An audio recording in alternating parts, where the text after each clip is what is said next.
नमस्कार, मैं प्रकाश चंद्रा और आप देख रहे हैं एबी बिहार न्यूज। शुरुआत करते हैं पिछले 24 घंटे की बड़ी खबरों के साथ। शुरुआत राज्य की खबरों से।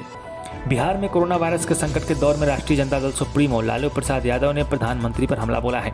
लालू ने पीएम मोदी को धृतराष्ट्र व डरा हुआ बताते हुए कहा कि वो दिखावे के लिए चिल्लाते हैं और जब चिल्लाने की आवश्यकता होती है तो मौन होकर चुप हो जाते हैं।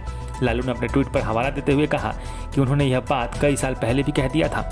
शास्त्री नगर थाना क्षेत्र के राजा बाजार स्थित एक बड़े निजी अस्पताल के आईसीयू में भर्ती कोरोना पॉजिटिव महिला से दुष्कर्म किए जाने का मामला प्रकाश में आया है। 3 से 4 की संख्या में युवकों ने करीब 45 वर्षीय महिला के साथ गंदा काम किया। सूचना मिलने पर शास्त्री नगर थाने की पुलिस मामले की जानकारी लेकर अस्पताल पहुंच चुकी है। पाटलिपुत्र सांसद रामकृपाल यादव ने रविवार को बिहटा के सिकंदरपुर स्थित IESIC मेडिकल कॉलेज और अस्पताल में बने कोरोना वार्ड का निरीक्षण किया। इस दौरान बीजेपी सांसद ने मरीजों की स्वास्थ्य व्यवस्था सुविधाओं के बारे में जानकारी प्राप्त की। इसके बाद OPD जाकर कोरोना संक्रमितों के स्वजनों से बात भी की। पटना जिले में कोरोना वैक्सीन की किल्लत के समाचार के बीच रविवार को सूबे में 1.09 लाख से अधिक लोगों को टीका लगाया गया। सर्वाधिक संख्या 96,792 में टीके 18 से 45 उम्र के लोगों को लगाए गए।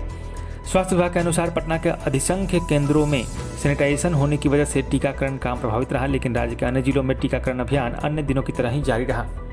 अब देश की कुछ बड़ी खबरें। भारतीय जनता पार्टी के सांसद साध्वी प्रज्ञा ठाकुर ने कहा है कि गौमूत्र पीने से फेफड़ों का इंफेक्शन दूर होता है।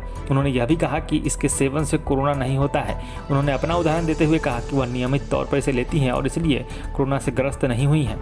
पीएम केयर फंड के तहत राज्यों को वेंटिलेटर्स दिए गए थे, लेकिन जारी किए गए वेंटिलेटर्स में गड़बड़ियां थीं। इसी को लेकर अब कांग्रेस के पूर्व अध्यक्ष राहुल गांधी ने प्रधानमंत्री नरेंद्र मोदी पर हमला बोला है। राहुल ने पीएम केयर फंड से दिए गए वेंटिलेटर को लेकर केंद्र सरकार को आड़े हाथों लिया है।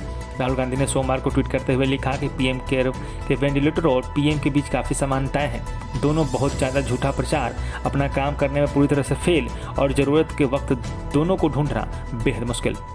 देश के दक्षिण पश्चिम राज्यों पर चक्रवाती तूफान टाक्टे का खतरा मंडराने लगा है। केरल, कर्नाटक, गोवा और महाराष्ट्र में इसका असर दिखाई देने लगा है।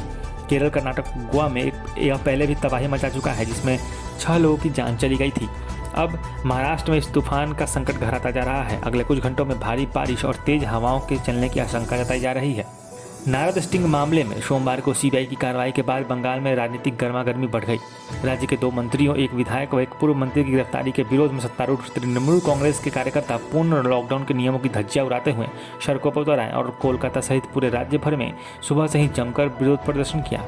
अब नजर डालते हैं दुनिया भर की कुछ अहम खबरों पर। इजरायल फिलिस्तीन के बीच छिड़ी लड़ाई के बढ़ने की आशंका गहरा गई है। तुर्की ने फिलिस्तीन के समर्थन में आवाज उठाते हुए कहा है कि इजरायल के खिलाफ सभी मुस्लिम देश एकजुट होकर जवाब दें। इस बीच अमेरिका ने एक बार फिर से इजरायल के हवाई हमलों को जायज करार देते हुए कहा है कि उन्हें अपनी रक्षा करने का अधिकार है। सिंगापुर में कोरोना वायरस के मामले की आशंका बढ़ने के मद्देनजर सरकार ने एहतियातन स्कूलों को बंद करने की घोषणा की है। सिंगापुर ने एक दिन पहले ही इसको लेकर चेतावनी देते हुए कहा था कि भारत में पहली बार पाया गया कोरोना वायरस का वेरिएंट बच्चों पर बुरा असर डाल सकता है। इसलिए स्कूल ने बंद करने के साथ साथ युवाओं को तेजी से वैक्सीन देने की योजना बना रही है। इसलिए सरकार स्कूलों को बंद करने के साथ साथ युवाओं को तेजी से वैक्सीन देने की योजना बना रही है।